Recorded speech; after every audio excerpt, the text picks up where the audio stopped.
số sấy bỏng là nó khôi chạy đẹp không khôi mệt không khôi mệt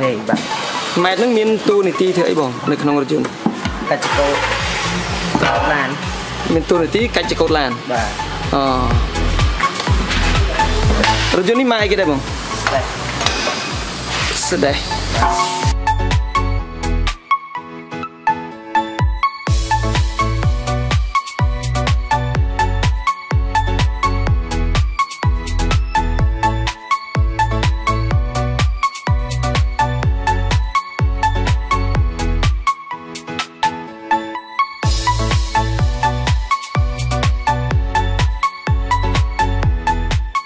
số sấy bóng phônទាំងអស់គ្នាថ្ងៃនេះ Euro Garage បាទអញ្ចឹងសូមបង្ហាញបងប្អូនទាំងអស់គ្នាអំពី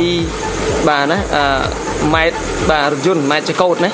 បាទអញ្ចឹងបងសួរបន្តិចតើម៉ែត្រចកោតហ្នឹងវាខូចដោយសារអ្វីដែរបងពីខ្លះឡានវាដល់រៀងចាស់ហ្នឹងទៅវាខូចវាលិចប្រេងវាលិចប្រេងដល់ថ្ងៃខែវាបើវារឹងប្រេងហ្នឹងប្រេងអីគេដែរបងប្រេងបូមចកោតប្រេងបូមចកោតបាទកែវកាច់ចកោតដល់វាធូរអញ្ចឹងអាហ្នឹងវាប៉ះពាល់នៅម៉ែត្រចកោតហ្នឹងបាទតែអាលាកបដូរលាកអញ្ចឹងលាកបដូរវាទៀតណាមានមូលហេតុអីផ្សេងទេបងហ្នឹងមូលហេតុទៅវាដល់ពេលយូរទៅប្រើយូរទៅវាក្តៅយូរទៅវារឹងពើអញ្ចឹងទៅវាលិចប្រេងដល់លិចប្រេងអស់ប្រេងទៅវាអាចទីស្នូលទីអីវាអញ្ចឹងបាទ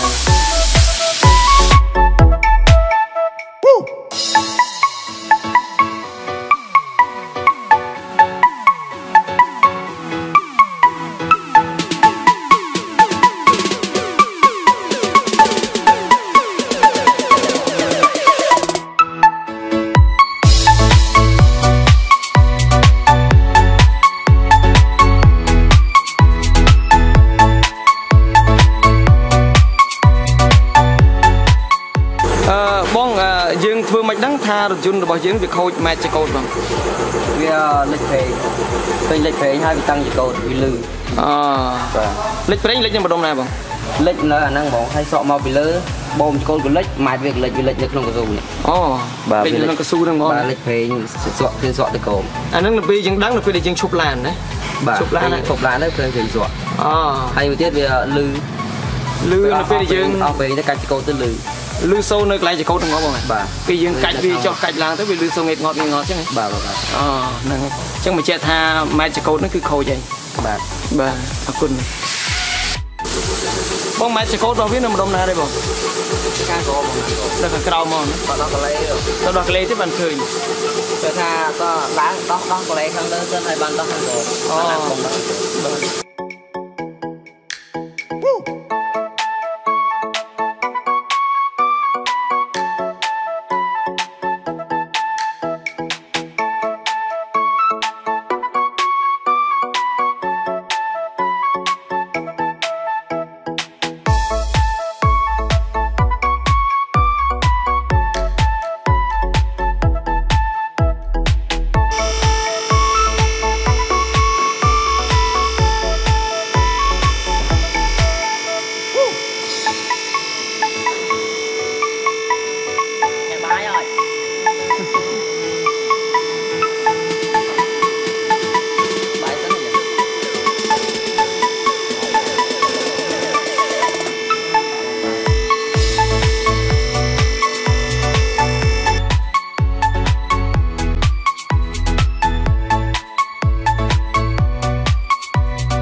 khơi bom đi đó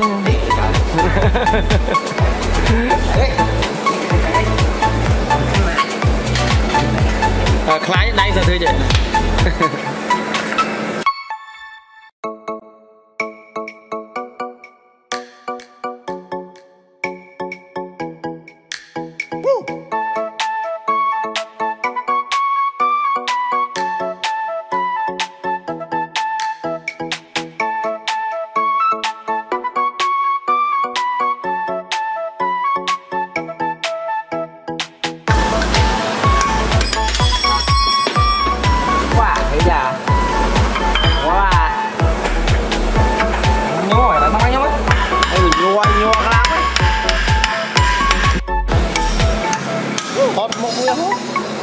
cái chiếc bánh con không cho vậy tao phải chạy khơi một cái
ôi gõ bạn làm đấy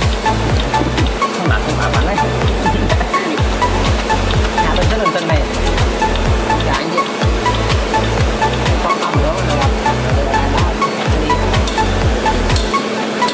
để ập đây này mua này đã thấy bố đi ăn